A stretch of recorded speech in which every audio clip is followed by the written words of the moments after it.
Swayam Prabha. Digital India. Educated India.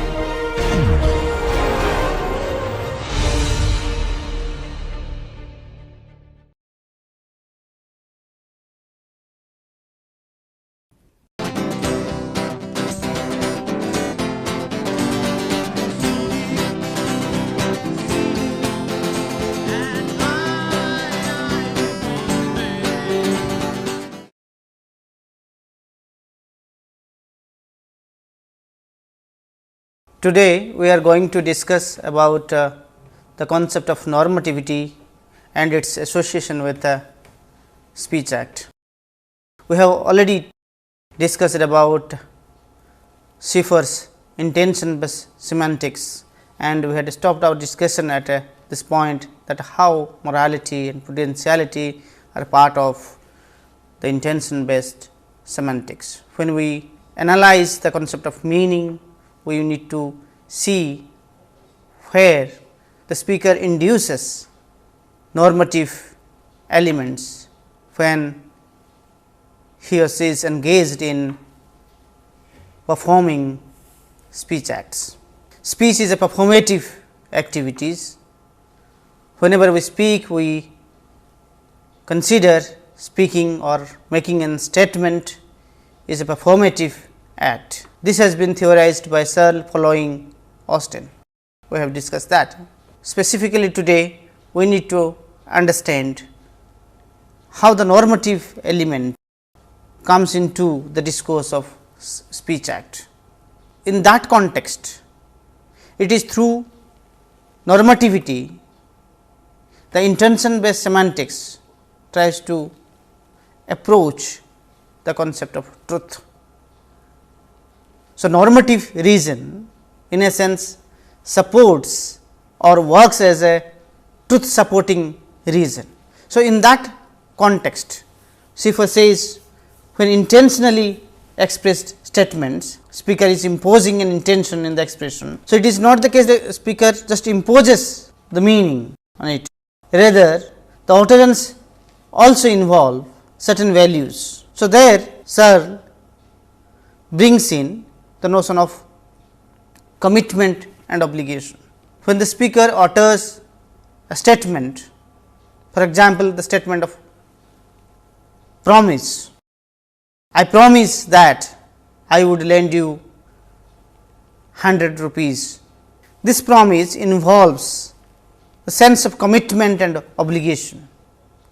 The moment the speaker utters this particular statement, he means what he says, what he is committing, and he tries to fulfill this promise.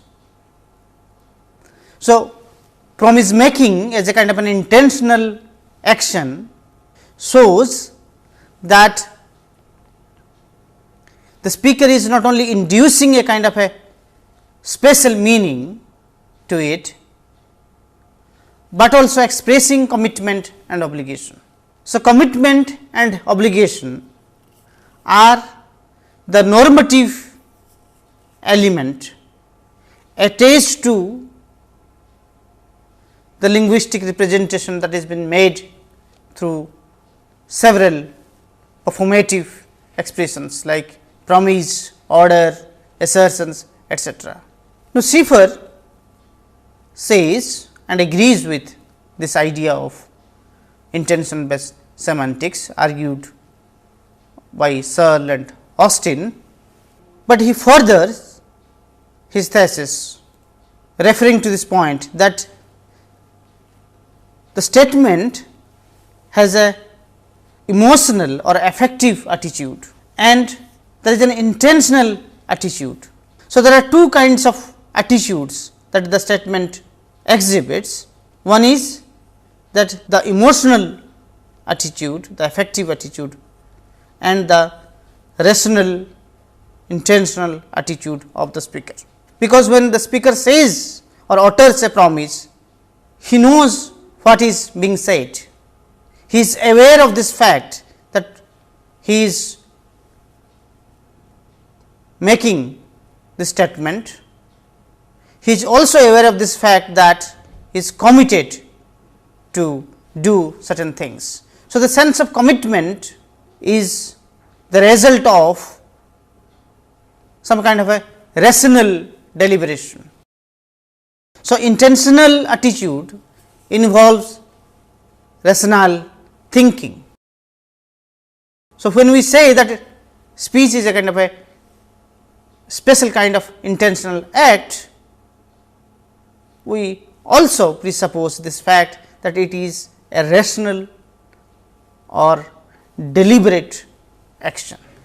In that sense, making a promise or an assertion is nothing but expressing our decisions or judgment about the particular case.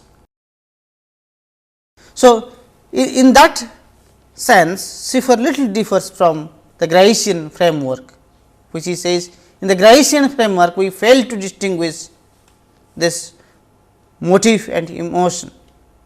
The motivating factor for intentional actions or making or forming,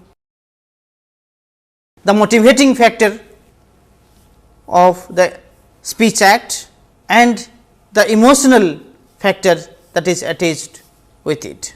Schiffer intention based semantics also refers to this idea that the semantics is compositional in nature, where the compositional aspect in the surest communicating circumstances, the speaker's intention is not only a subjective factor in bringing out the effect in the audience, rather the circumstance itself is an important and unchallengeable condition in bringing out the effect.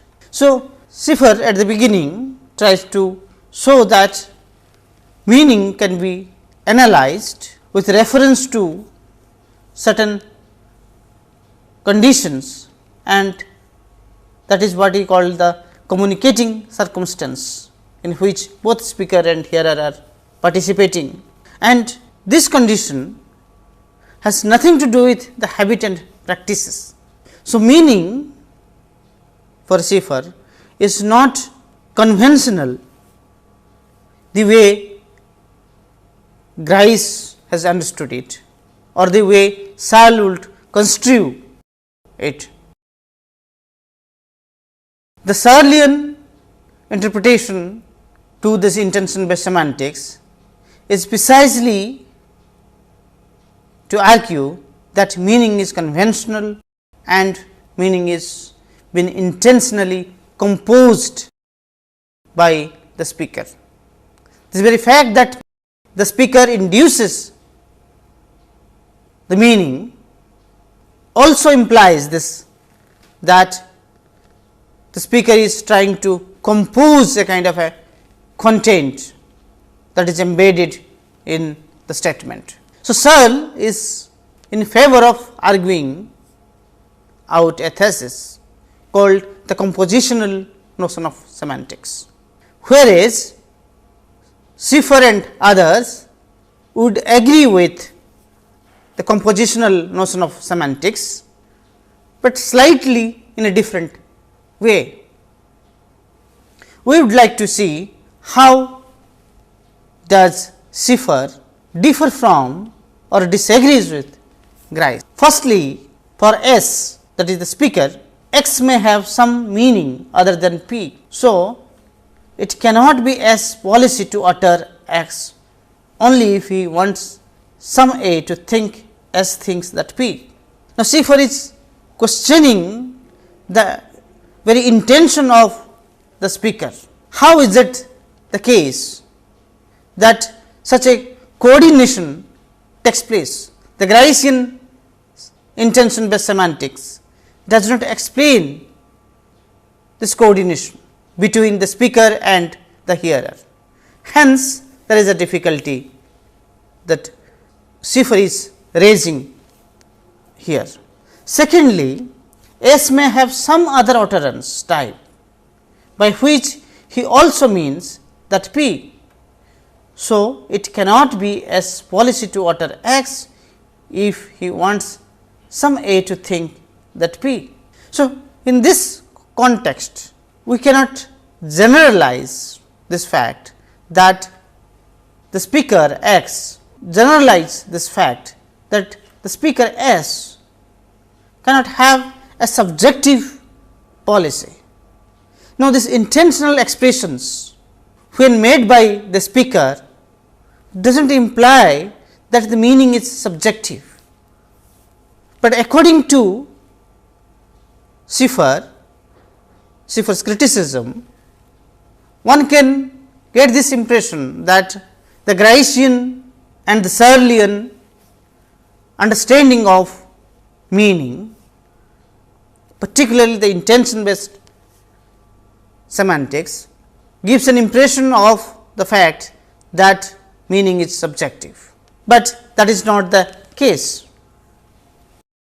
For Schiffer, IBS, the intention based semantic, involves no subjective imposition of meaning in the conventional means of communication. Rather, the speaker and hearer must have or share some kind of a mutual beliefs or knowledge.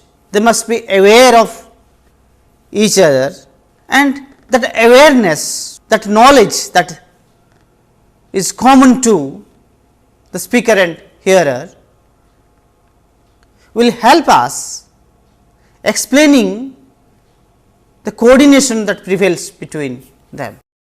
Otherwise, what the speaker says and what the hearer will understand, how does the hearer know that speaker means this, not that? Whenever speaker utters P, he means X, not Y. So, this coordination is possible. The hearer would perfectly understand what the speaker means, provided they share some common ideas or knowledge, and thereby the coordination is possible. So, the perfect coordination, or what we call the self perpetuating regularity condition, in fact talks about a strategic interdependence to regulate agents' goal oriented behavior. In fact, Schiffer further introduces the notion of coordination equilibrium to standardize that what is usually being expected whenever the speaker utters P. So, that should be a kind of a standard, okay, an acceptable standard, what he calls the coordination equilibrium, to talk about, to analyze the intentional meaning that is being imposed on a particular statement whenever something is said. He further says that meaning is not conventional, rather meaning can be analyzed through certain cognitive functions. Now, the emergence of new conventions, new practices, new orders would definitely be a hindrance, and Schiffer says that should not be an hindrance, provided we work out meaning from a psychological point of view or following a psychological model. So, Schiffer ultimately argues for a psychological model of meaning which replaces the conventional model. So, this idea that the new convention or the emergence of a new convention would create conflict so far as this intention based semantics is concerned, because again and again bringing this coordination equilibrium will be a tough task, because that is grounded on practice or the notion of shareability, how the speaker and hearer or a community shares a particular knowledge, particular belief. So, therefore, Schiffer tries to draw our attention to the fact that a psychological model would help us better explaining the intentional based semantics. Therefore, he argues that we can replace the conventional notion of meaning through the psychological model. Convention has been defined by psychological and non-semantic terms. So, Schiffer's notion of convention or the conventional meaning is to be defined with the help of certain psychological elements as well as with the help of certain non-semantic elements. Now, what is non-semantic about Schiffer's intention based semantics, and what is psychological about Schiffer's intention based semantics, particularly the psychological model that he is bringing into the discourse of meaning. Now, when we try to read Schiffer's argument, one can very well imagine about the status of intentionality present in meaning. So, what would be the status of intentionality in this case? Whether intentionality remains as a psychological phenomenon or it is a non-psychological phenomenon. So, the intentional attitude of the speaker is caused by what Schiffer says the propositional attitude of the mental states. So, intentionality is in a sense connected with the propositional attitudes of certain mental or cognitive states. Schiffer does not want to understand the notion of intentionality or the intentional attitude of the speaker referring to the conventional uses of language. So, it is the linguistic form of life for Schiffer does not help to explain the intentional attitude. So, language per se is not autonomous, rather language is in fact dependent on the function of human cognition or the function of human mind.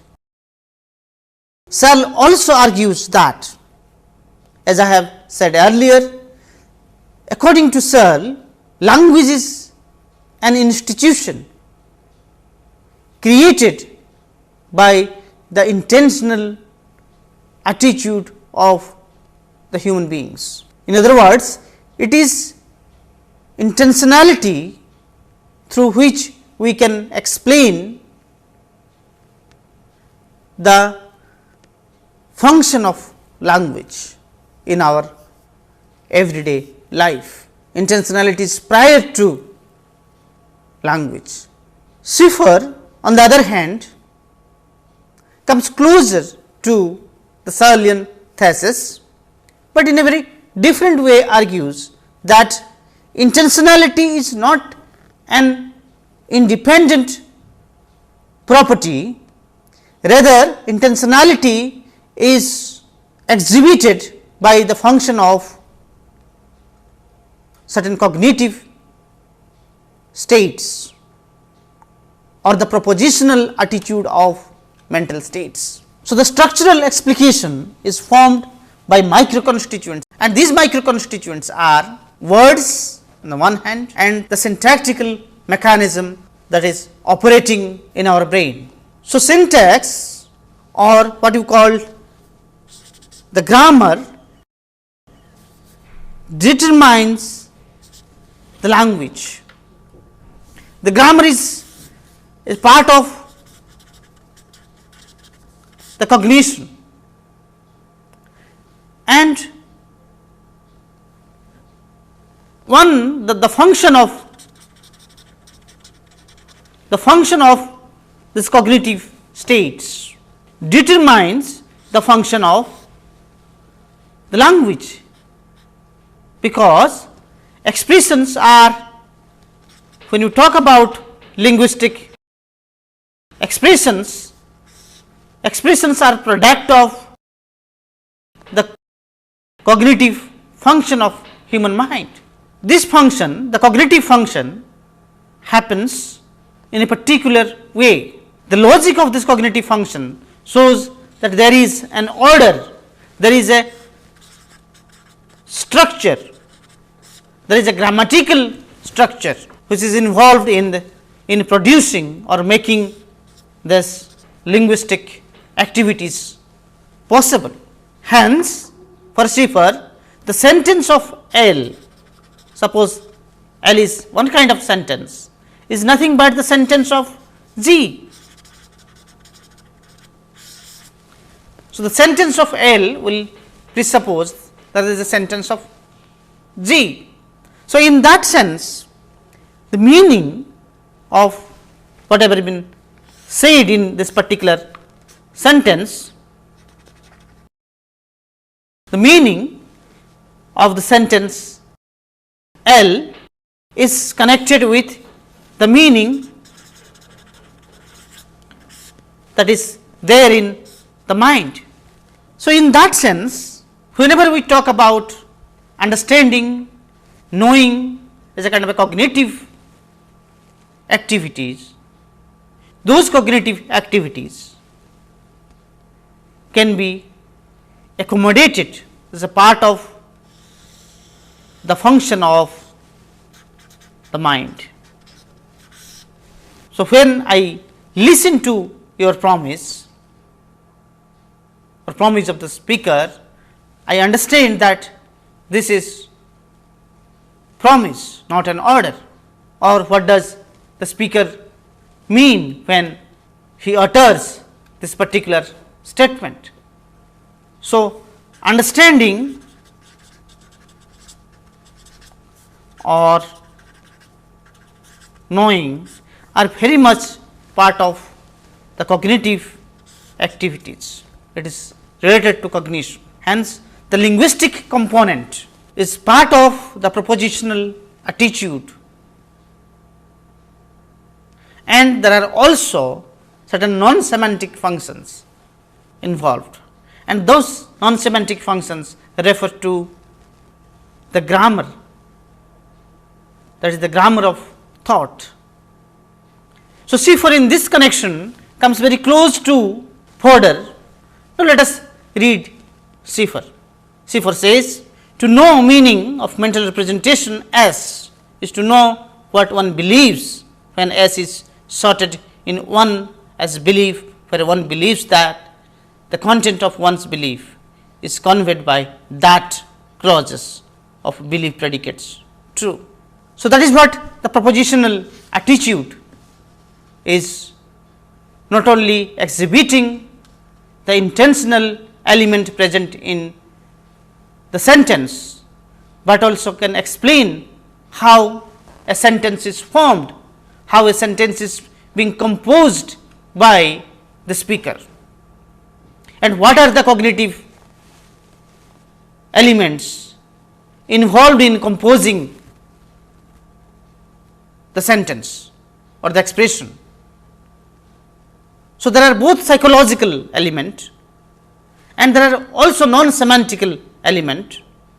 Preferably for Schiffer, it is the grammar which is primary condition for formulating the sentence. Hence, the Schiffer's compositional semantics comes close to Fodor's understanding of language of thought, or Chomsky's notion of a universal grammar, because all these philosophers of language try to analyze meaning with reference to certain mental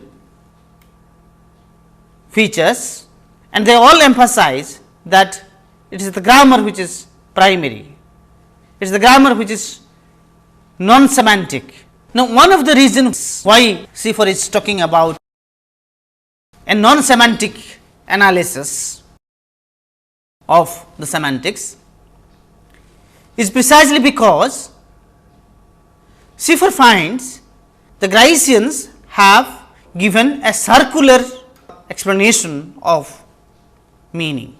He says, if you would like to have an intention based semantics, and it can be well argued without giving primacy to the semantics. Okay. So, therefore, a non-circular explication of intentional content of an expression is possible, and it is possible precisely with reference to this kind of model.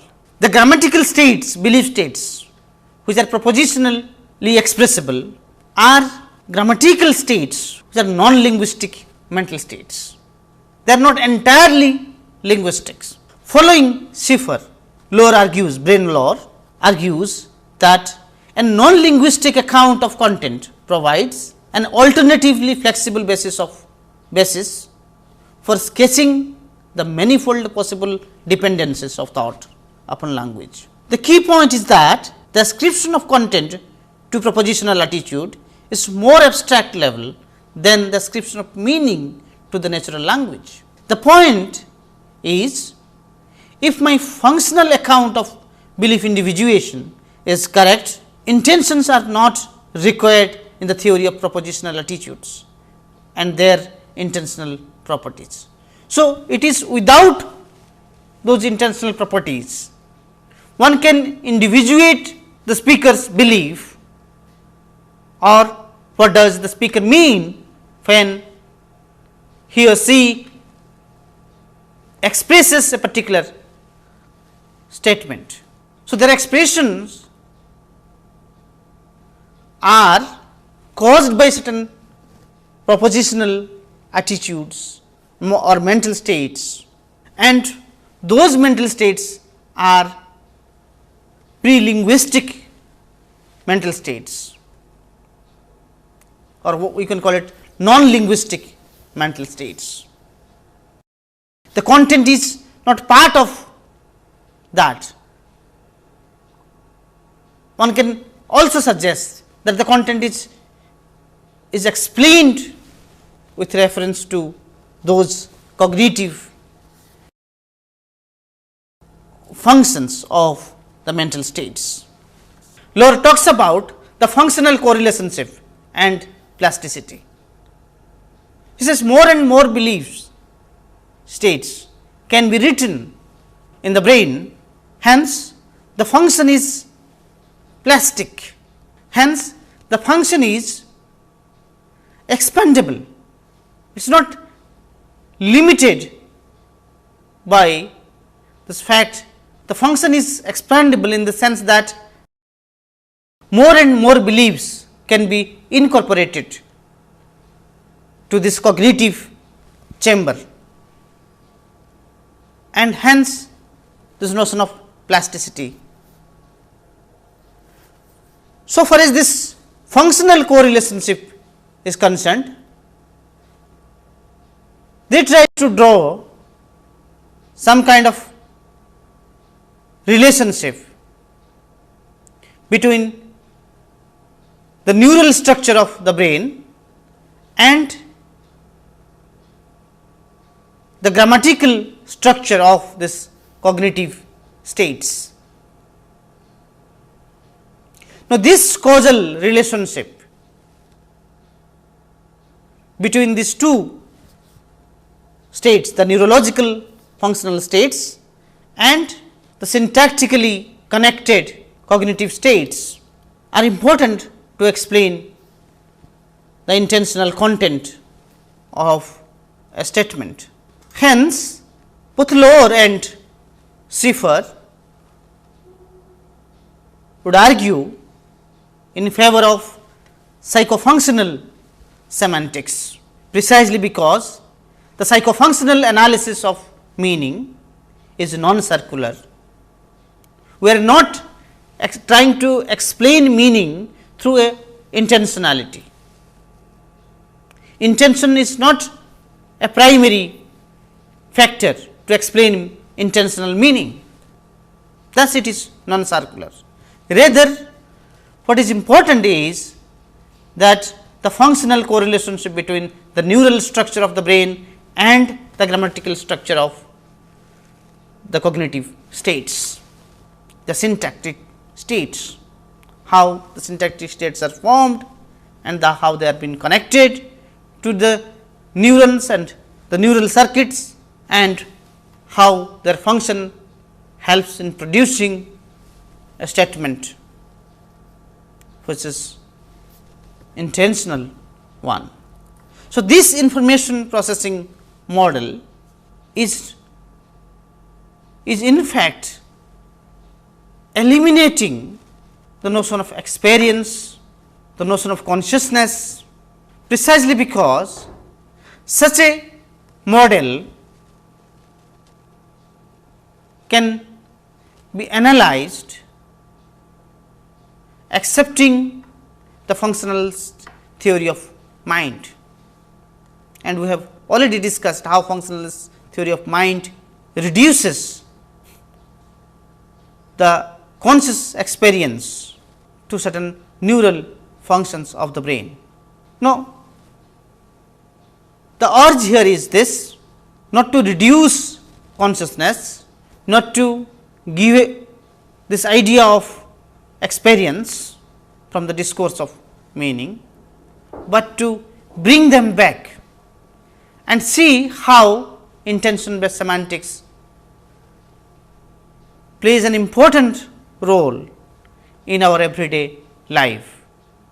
And such model is been argued out by John Searle. Now, Searle's intention based semantics does emphasize on this fact that intentionality is an intrinsic feature of the mind, and the mind is conscious. And when the speaker is making a commitment, expressing a promise or giving an order, the speaker must mean what he says. Now, this idea of meaning goes very well with experience, because whatever is being said by the speaker is being experienced. So, speaking as a kind of a special speech act, the special form of speech act, an action, also has a kind of a intention in action, because the speaker while speaking also means what is being said. So, meaning something cannot eliminate experience, rather speaking is an intentional action, it is a self reflexive action, it is a deliberate action, hence it is part of our thinking. So, intentional representation or intention based semantics, meaning is in fact connected with mind, but it is not disconnected with convention either. So, it is not disconnected. So, meaning is not entirely a kind of a intentional, meaning is entirely intentional so far as the relationship of intentionality with human mind is concerned, and it is not entirely internal, it is intentional and not entirely internal, meaning thereby it is part of the convention, the practice, the uses of language. So, there is the linguistic form of life. The linguistic form of life is something which is important for Searle. So, Searle tries to show that meaning is internal as well as it is external. It is part of the convention, hence it is external. It is being imposed by an intentional mind by the speaker, or the intentional mind of the speaker, or an intentional subject. Hence, there is some kind of internality attached to it. Over and above, to mean something is to experience the content of your statement. So, in that sense, the association of language or linguistic activities are part of the mental activities, but it is not entirely governed by the mental activities. It is certainly external. Searle does talk about the concept of background ability, which is a physical or a dispositional ability of the biological, and it makes that intentional representation possible. The intentional representation is made possible through a non-intentional power, a non-intentional ability, and what Searle calls the background ability. The background is biological. Searle says it is there in the mind, but we cannot completely characterize it as conscious or physical. It is biologically evolved power, because according to Searle, consciousness itself is being biologically evolved. So, Searle is not characterizing the conscious intentional attitude of human beings as something mental in a Cartesian sense. Rather, he wants to show that it is that physical capacity, is a physical power which makes intentional representation possible. So, he holds on to a physical ontology, but he also suggests that the normative element like commitment and obligation is not intrinsic to the physical ability of the brain, rather it is intrinsic to human consciousness.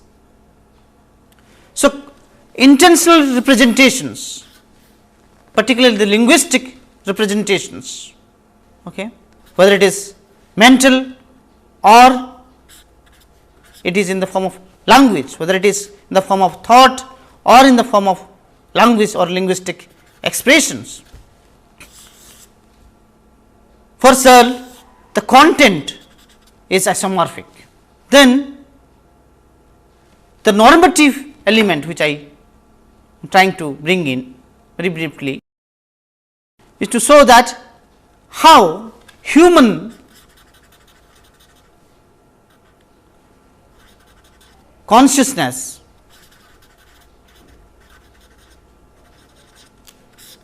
has kind of a deontic force. He says human consciousness has a deontic force, deontic power of human intentionality, as Searle would put it. The deontic power of human intentionality is important in this sense, because it is through this form of intentionality human beings have constituted institutions, human beings have built up institutions. So, the creation of any institutions is possible with the help of this reflective attitude of intentionality, or what Searle calls a self-referential feature of intentionality. So, intentionality or intentional activities are self-referential. In the case of speech act, whenever somebody is saying something, he means that, he experiences that. So, what is being desired to speak or what is being intended to speak by the speaker is being also experienced, and it is that experiential component shows that intentionality or intentional activities are self-referential activities. So, it is this self-referential intentional activities helps in formulating what shall call constitutive rules. The rules which are in this form called, we mean x as y in the context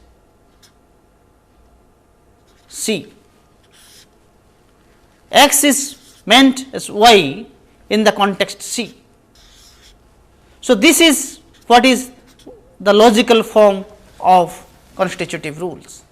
So, it is through constitutive rules institutions are formed.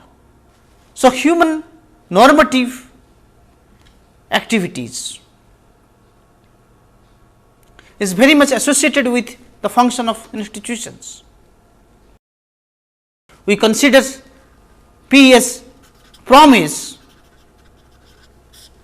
which has been defined by an institutional structure, that yes, this kind of statement will be considered as promise, not as an order. So, it is the institution which defines the meaning of the expression. So, meaning thereby is a rule governed activities. So, conventions are rule governed. Let me briefly talk about the literal meaning. The literal meaning determines the conditions absolutely in isolation, but literal meanings are vague and literal descriptions are always incomplete. Greater precision and completeness are added by supplementing literal meaning with collateral assumptions and expectations. So, Searle does not give importance to literal meaning. He says literal meaning in themselves are incomplete. Hence, intentional semantics need to be bring into the discourse of meaning. So, the development of linguistic categories and the ability, the intentional abilities of human beings are to be taken into consideration. And for that, we need to talk about the conventions, the uses of a particular concepts or categories, and experience, that is experiencing the meaning of the statement, and which is very much part of an conscious intentional attitude of the speaker. And I have already talked about self reflexivity or self referentiality, that how we modify certain things, how do we formulate a constitutive rules. So, and we have already discussed about the structural isomorphism.